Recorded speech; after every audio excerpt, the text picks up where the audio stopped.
Every year, more than 18 million tons of plastic waste are dumped directly into our oceans, pushing the total amount of plastic in the marine environment beyond 170 million tons, quietly turning the seafloor into an ecological time bomb, counting down beneath the surface. But to understand why we are losing the battle against our own waste, we need to go back to a little-known story. In the 1970s, off the coast of Fort Lauderdale, Florida, people once tried to save the ocean using a solution that today sounds almost like a joke: dumping 2 million used car tires into the sea to restore coral reefs. So how did an idea once supported by government agencies, the military, and major corporations turn into one of the most costly environmental failures in modern history? That is exactly what we are going to explore in this episode.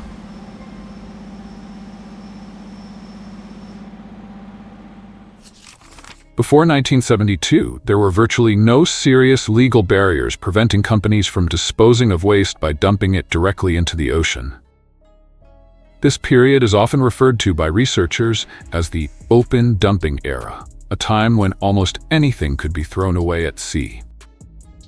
In 1968 alone, an estimated 38 million tons of dredged material, 4.5 million tons of industrial waste, 4.5 million tons of sewage sludge, 100 million tons of plastic, 2 to 4 million tons of chemical waste, and 1 million tons of heavy metals were discharged into the ocean. These figures likely underestimate the true scale of the problem, as there was little to no accurate record-keeping at the time. According to U.S. government records, between 1946 and 1970, more than 55,000 barrels of radioactive waste were dumped into the Pacific Ocean, along with an additional 34,000 tons in waters off the eastern coast of the United States. In hindsight, this was an era in which the ocean was treated as an infinite dumping ground for industrial waste. By the late 1960s, however, American society began to shift. Countercultural movements and the rise of environmental awareness pushed the public to confront the true cost of pollution. As a result, in 1972, the U.S. government passed laws that strictly limited the dumping of waste into the ocean. But these new regulations addressed behavior, not the sheer volume of waste that already existed and continued to accumulate. And that is where tires entered the picture.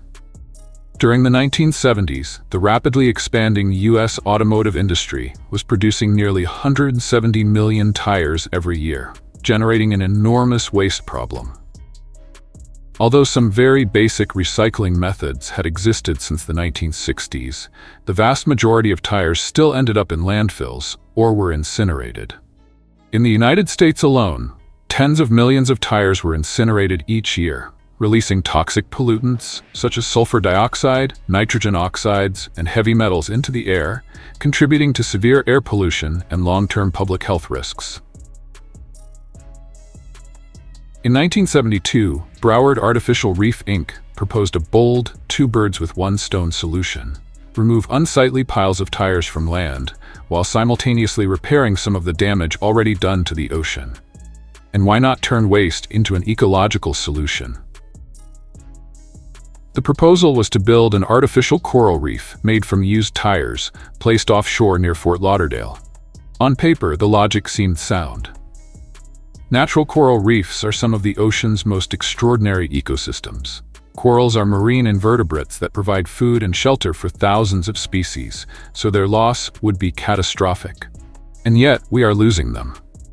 The idea, at least in theory, was that by sinking tires into the ocean, they would provide additional hard surfaces on the seafloor for new corals to attach to. Fish would be drawn in, and a self-sustaining ecosystem would begin to form.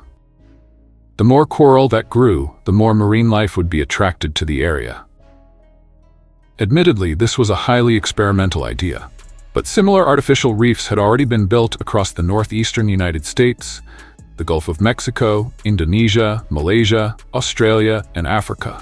So the question became, why not try it in Florida, where coral reefs were rapidly declining?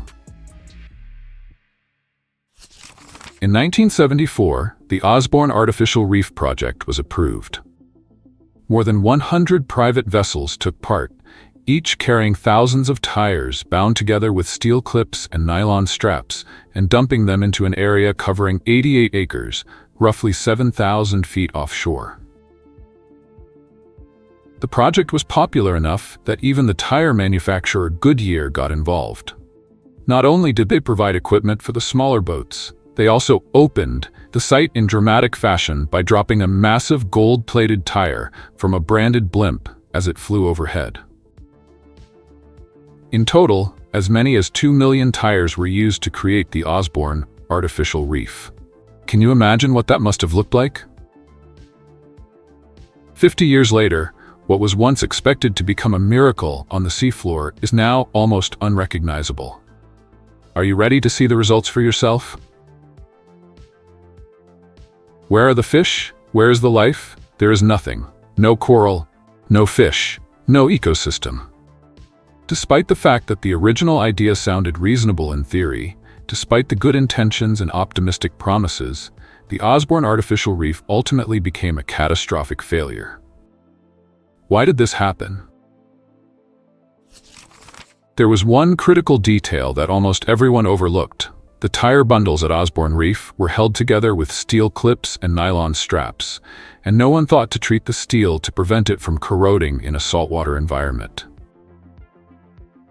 At its core, rust is an electrochemical process in which moisture and oxygen strip electrons from iron, forming hydrated iron oxide. In saltwater, this process happens much faster than in freshwater because dissolved salt ions act as electrolytes, accelerating the movement of electrons and breaking down the metal's structure. That meant the steel fasteners on the seafloor were effectively designed to fail from the very beginning. Before long, the steel clips corroded and snapped, causing all 2 million tires to lose their connections and become loose, mobile objects. In a region like Florida, where severe storms are common, powerful currents turn these tires into roaming battering rams, repeatedly slamming them into the surrounding natural coral reefs. As a result, instead of serving as the foundation for a new ecosystem, the tires became mechanical tools of destruction for the existing one. Once the bindings broke and the tires became mobile, the situation quickly spiraled out of control. In 1995, Hurricane Opal swept through the Gulf of Mexico, carrying more than 1,000 tires and scattering them along the Florida Panhandle. 3 years later, Hurricane Bonnie pushed thousands more tires onto the beaches of North Carolina, hundreds of miles from their original location. More importantly, this constant movement completely undermined the project's original ecological goal. Coral cannot take root on surfaces that are continually shifting. It requires a stable foundation, clean water, suitable temperatures, and a healthy supporting community of organisms to grow. Tires dragged hundreds of miles by storms not only destroyed existing coral reefs along their path, but also had no ability whatsoever to form new ones. Instead of becoming a cradle for life, they turned into long-lasting disruptive objects throughout coastal ecosystems. By this point, the damage was no longer hypothetical, and it was only when the consequences could no longer be ignored that people finally began to intervene. In 2001, nearly 30 years later, a $30,000 grant enabled researchers at Nova Southeastern University to recover just 1,600 tires.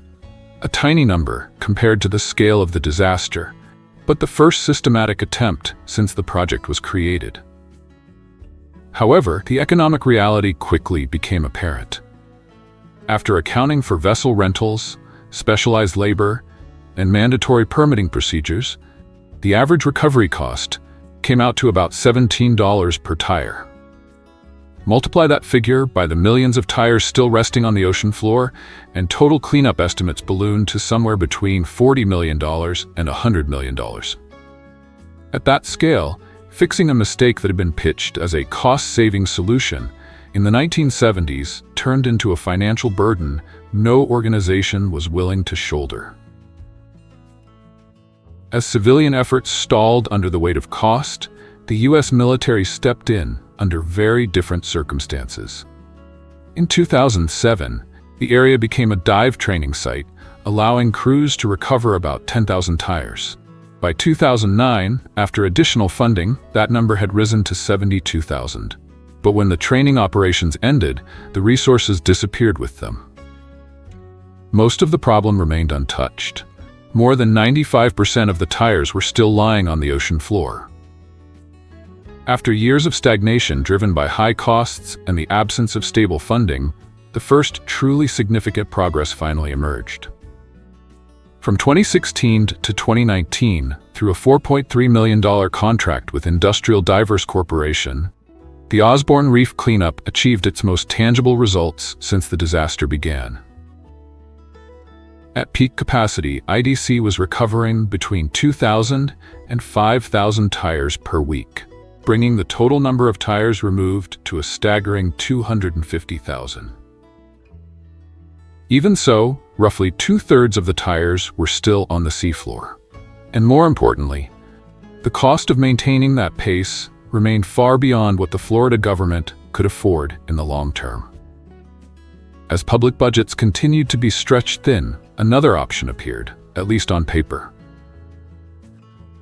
In 2021, the private company 4Ocean announced a plan to recover tires from a 34-acre area north of the original dumping site. Unlike previous efforts, this model was partially funded through the sale of $29 bracelets marketed as being made from recycled tires. According to 4Ocean's claims, each bracelet sold corresponds to 5 pounds of ocean trash being removed. In theory, this created a self-sustaining system, and in practice, they delivered striking results. Estimates released in 2022 suggested that only about 500,000 tires, roughly 25% of the original total, remained unrecovered. But it was also at this point that the story began to take a far more interesting turn. To put these numbers into context, it's necessary to go back to the first cleanup effort carried out by Nova Southeastern University, where the average cost came out to about $17 per tire. If we apply a simple calculation, even if it isn't perfectly precise, the picture starts to shift. On average, a single car tire weighs around 25 pounds. Under 4Ocean's model, in which every 5 pounds of trash corresponds to $29, the recovery cost rises to roughly $145 per tire, about 8.5 times higher than the original campaign. Now, before anyone completely loses their mind, there are a few things that need to be clarified. The first cleanup took place 2 decades ago, and operating costs have almost certainly increased since then. In addition, 4Ocean is not a charity, but a for-profit company, with business and operational expenses that academic groups do not have to absorb. Even after accounting for those factors, however, the gap still raises an uncomfortable reality. It looks like a massive amount of money is being pocketed along the way. And this is where the story begins to move beyond environmental concerns alone. Should we criticize a company that is creating positive environmental impact simply because it makes money from doing so? Or is the real problem somewhere else?